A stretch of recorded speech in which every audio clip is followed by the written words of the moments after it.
KSRTC ബസ്സുകളിൽ സ്ത്രീകൾക്ക് സൗജന്യ യാത്ര നൽകുന്ന യു.ഡി.എഫ് സർക്കാരിന്റെ ഇന്ദിരാ ഗ്യാരണ്ടി പദ്ധതിയിൽ തുടർ നടപടികൾ ഉടൻ ആരംഭിക്കും. പദ്ധതി എങ്ങനെ നടപ്പാക്കുമെന്നതിൽ മന്ത്രിമാരുടെ വകുപ്പ് വിഭജനത്തിന് ശേഷമേ ഔദ്യോഗിക വ്യക്തത വരികയുള്ളൂ.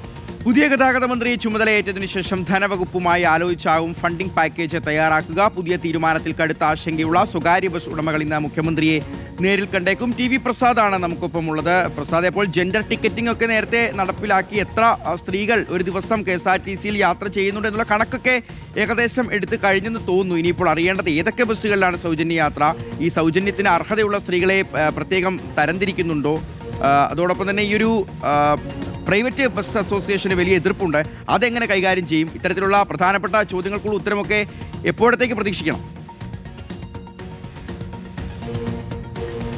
ഷിഹാസ്, റോഷ്നി, ഈ മന്ത്രിസഭയുടെ UDF മന്ത്രിസഭ സർക്കാരിന്റെ അഭിമാന പദ്ധതി എന്ന നിലയിലാണ് അതിനെ അവർ കൈകാര്യം ചെയ്തിരിക്കുന്നത്. അതുകൊണ്ട് തന്നെ അത് കൃത്യമായി നടപ്പിലാക്കാനുള്ള ഒരു ശ്രമങ്ങൾ പെട്ടെന്ന് തന്നെ തുടങ്ങുന്നു എന്നുള്ളതാണ് മനസ്സിലാക്കുന്നത്. നേരത്തെ നമ്മൾ കണ്ടതുപോലെ ജെൻഡർ ടിക്കറ്റൊക്കെ ആക്കി അതിന്റെ കണക്ക് ഏകദേശം KSRTC എടുത്തിട്ടുമുണ്ട്. പക്ഷേ ഇത് ഏതൊക്കെ ബസ്സുകളിൽ അനുവദിക്കാൻ കഴിയും എന്നുള്ളതാണ് ഏറ്റവും പ്രധാനം.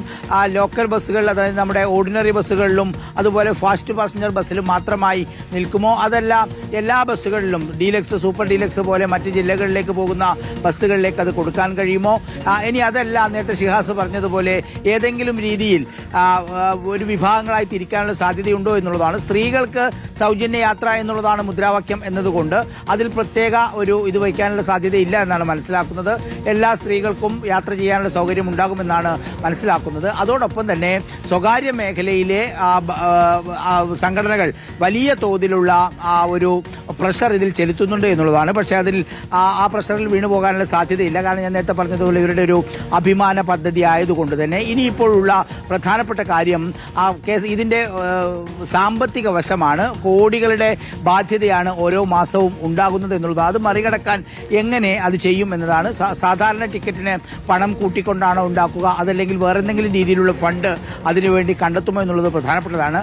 മാത്രമല്ല അതിന്റെ മറ്റൊരു വശം പറയുന്നത് ഷിഹാസെ, ഈ ഒരു വീട്ടിൽ ഒരു ഭാര്യയും ഒരു ഭർത്താവും 2 ആൺകുട്ടികളും ഉണ്ടെങ്കിൽ അവർ നേരത്തെ കാറിലോ അതല്ലെങ്കിൽ ട്രെയിനിലോ പോയ സ്ഥലത്ത് ഇങ്ങനെ ഭാര്യയ്ക്ക് സൗജന്യമാണ് എന്നുള്ളത് കൊണ്ട് ബാക്കിയുള്ളവർ കൂടി ആ KSRTC ബസ്സിൽ കയറാനുള്ള ഒരു സാഹചര്യം കൂടി ചില വിദഗ്ധന്മാർ പറയുന്നുണ്ട്. അങ്ങനെയെങ്കിൽ ആ ഒരു രീതിയിലുള്ള ഒരു നേട്ടം KSRTCക്ക് ഉണ്ടാകും എന്ന് വിലയിരുത്തുന്നതുമുണ്ട്. അതായത് കൂടുതൽ പൊതുഗതാഗതത്തെ ആശ്രയിക്കാനുള്ള ഒരു സാധ്യതയിലേക്ക്, അതായത് കാറൊക്കെ എടുത്ത് പോകുന്നവർ ഇങ്ങനെ സൗജന്യമുള്ളത് കൊണ്ട് ബസ്സിൽ പോയേക്കാം എന്നൊരു ചിന്തയിലേക്ക് ആളുകൾ മാറാനുള്ള സാധ്യതയും പറയുന്നുണ്ട്. എന്തായാലും ഇത് സംബന്ധിച്ച് വളരെ ഗൗരവമായ ചർച്ചകൾ പുരോഗമിക്കുകയാണ്. എന്തായാലും ജൂൺ 15 മുതൽ നടപ്പിലാക്കുകയാണ്.